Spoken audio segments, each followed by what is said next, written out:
Eu acredito que um conceito fundamental para entender o autismo hoje é entender o monotropismo, que é algo que ainda é muito pouco falado aqui, seja aqui Brasil, aqui Estados Unidos, aqui meio acadêmico, aqui meio de internet. É ainda pouco falado justamente porque as teorias feitas por pesquisadores autistas a partir das vivências autistas ainda são marginalizadas, certo? E o que é essa teoria? Ela explica as diferenças entre autistas e não autistas a partir de uma diferença de atenção. Atenção no processamento das informações dos sentidos, dos estímulos sensoriais, né? O que eu quero dizer com isso? A pessoa autista, ela teria uma tendência monotrópica, que é o que é? É uma atenção muito focalizada em um eixo muito estreito, como um foco de uma lanterna, certo? É tão estreito e o que está fora desse campo de atenção dela é como se não existisse. É como se estivesse completamente fora. É por isso que a pessoa autista, ela tem uma atenção que às vezes enxerga e vê coisas muito profundas, relações que às vezes para os outros não são tão visíveis, e ao mesmo tempo ignora coisas que deveriam estar na visão periférica, certo? Enquanto que as pessoas não autistas teriam uma tendência a uma atenção politropista, que é de dividir essa atenção em focos mais difusos, de ter uma visão mais periférica, mas não tão profunda, né? E isso vai se conectar muito com o conceito que é mais familiar, né? Que é o do hiperfoco. Que a gente diz, tem um hiperfoco em tal e tal coisa.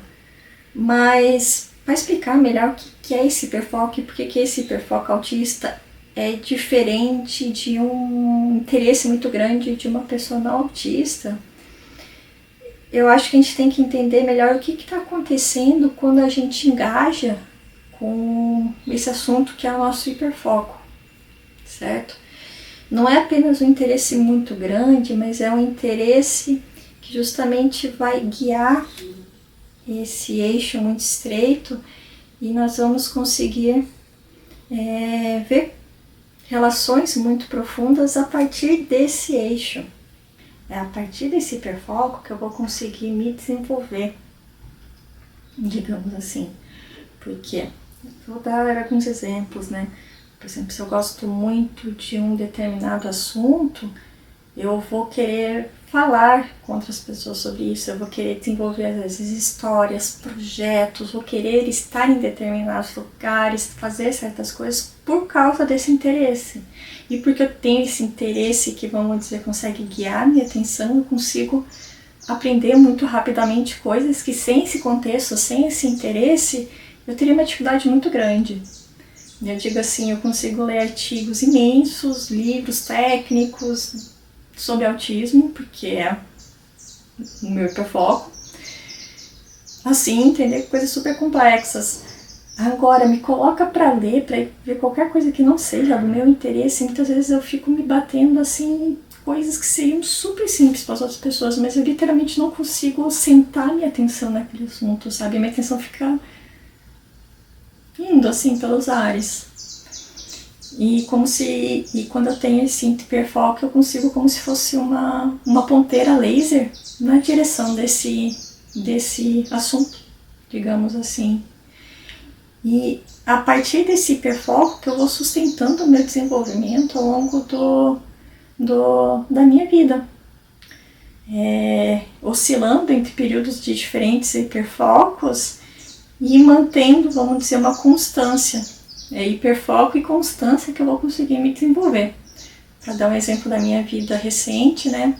Foi depois que eu tive a minha filha que eu tive um hiperfoco em aprender a cozinhar. Eu sabia cozinhar coisa muito simples. Apenas aquela coisa, refogar uma coisinha assim, mas eu não tinha paciência para ficar fazendo muita comida, né? E foi a partir dali que eu criei esse hiperfoco, que daí eu passava muito tempo assim, eu comprei livros, eu via vídeos, eu passei muito tempo na cozinha explorando possibilidades para fazer uma comida saudável e completa para minha filha, certo? E esse hiperfoco, depois que se criou uma rotina, né, vamos dizer assim, esse hiperfoco diminuiu. Hoje em dia eu tenho uma dificuldade de novo imensa para pegar, sentar e ler uma receita, uma coisa de culinária.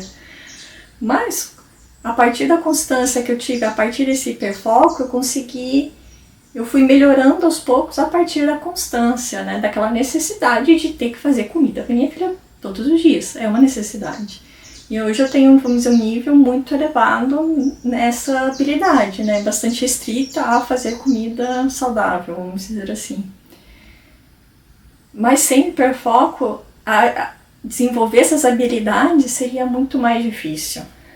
É muito mais sofrido, é como se tivesse uma profunda desorganização, a sua cabeça não consegue organizar o excesso de informações que tu tem. E há uma profunda conexão desses hiperfocos com a sua produção de sentido na sua vida, sabe? A gente não pode só pensar em autismo, essas coisas de uma forma muito biológica, muito cognitiva, digamos assim. Porque, por exemplo, por que eu desenvolvi esse hiperfoco em alimentação saudável? Porque eu entendi que isso era muito importante para minha filha, certo? E eu via isso como muito ligado ao meu papel como mãe de prover isso. Por que eu tenho hiperfoco tão grande em autismo que tem se sustentado ao longo de alguns anos já?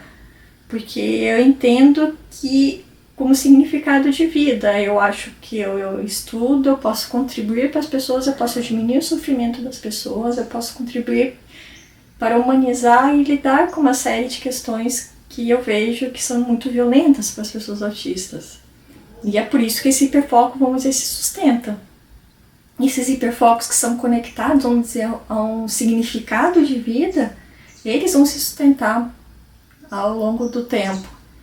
Já hiperfocos que são mais de interesses, que não têm um significado tão relevante naquele momento, eles oscilam. Por exemplo, eu tenho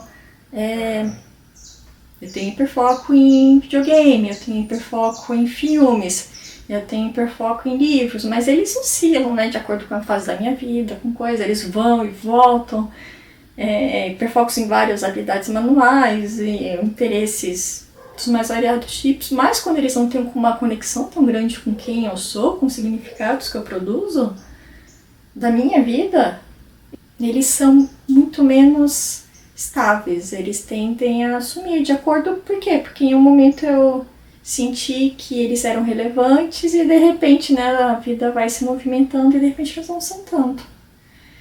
Então por isso que eu acho que a gente tem que entender, né, o monotropismo, o hiperfoco a partir de tudo isso, dessa necessidade de dar ordem ao mundo que é caótico, a uma forma de conseguir lidar com as informações para se desenvolver nesse mundo caótico e como uma forma de construir sentidos e lidar com o nosso sentido de vida. Então esse seria o vídeo de hoje. Eu espero que tenha ficado razoavelmente claro. Qualquer dúvida deixem nos comentários por aqui.